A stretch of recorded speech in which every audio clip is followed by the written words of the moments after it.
È lei Silvia? No, non sono la famosa Silvia del cartellone. Silvia ti amo è la gigantesca scritta che è apparsa in un cartellone pubblicitario alle porte di Conegliano. Ed ora nella città del Cima tutti cercano di capire chi è la donna e chi sia il suo innamorato. La curiosità è tanta, nei negozi del centro storico e nei bar non si parla d'altro. È lei Silvia? No, purtroppo no, non sono io.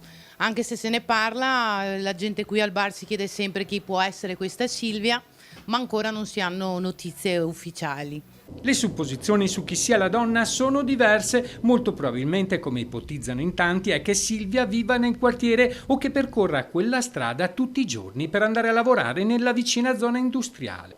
Il mistero si infittisce ulteriormente sulla persona che si sarebbe invaghita della ragazza. L'ipotesi non confermata che gira in città è che si tratti di un uomo politico molto conosciuto a livello nazionale. L'immensa dichiarazione d'amore misura 6 metri per 3. In basso a sinistra è visibile anche un hashtag di cui non si conosce il significato. Ci sono 1000 modi per dire ti amo ed è sempre bello sentirselo dire. La dedica d'amore però non piace a tante donne. Chissà se l'innamorato avrà lo stesso fatto centro nel cuore della sua amata. È un gesto d'amore che lei apprezza?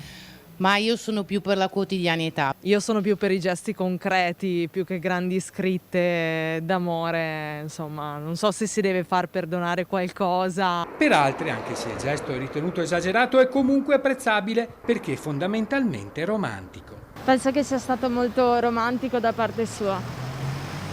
Perché il romanticismo ormai in quest'era del XXI secolo non esiste praticamente più.